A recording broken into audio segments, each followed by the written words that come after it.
నా పేరు వచ్చేసి ప్రవీణ్ అండి. మేము హైదరాబాద్ నుంచి ఇక్కడ వచ్చాము.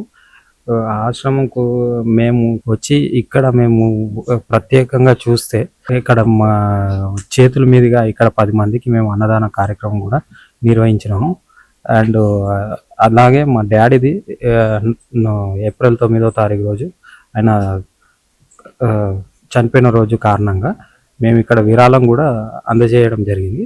సో ఇలాంటి పుణ్యక్షేత్రంకి రావడం మాకు ఎంతో చాలా మంచిగా అనిపించింది.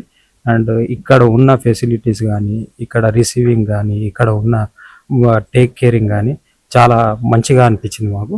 సో ఇది ఏదైతే మా కళ్ళతోని మేము చూసామో ఇక్కడ చూడటంతో మాకు చాలా మంచిగా అనిపించింది. ఈ క్షేత్రం మాకు పాపం అనాథాలకైతే ఒక పుణ్యక్షేత్రంగా అయితే మంచిగా ఉన్నది సార్. ఇక్కడ అమ్మా నాన్న అనాథాశ్రమంలో జీవిస్తున్న నా అంటూ ఎవరూ లేని 600 మంది అన్నదానానికి సహకరించి పుణ్యం కట్టుకోండి. వారి నిత్యాన్నదానం నిమిత్తం బియ్యం, పప్పు, కూరగాయలు వంటి కిరాణా సామాగ్రిని అందించి మానవత్వం చాటండి. మీ ఇంట జరిగే పుట్టినరోజులు, పెళ్లి రోజులు, పెద్దల వర్ధంతి కార్యక్రమాల వేళ ఈ అభాగ్యులకు శక్తి మేర అన్నదానం చేసి ఆయురారోగ్య అష్టైశ్వర్యాలతో జీవించండి.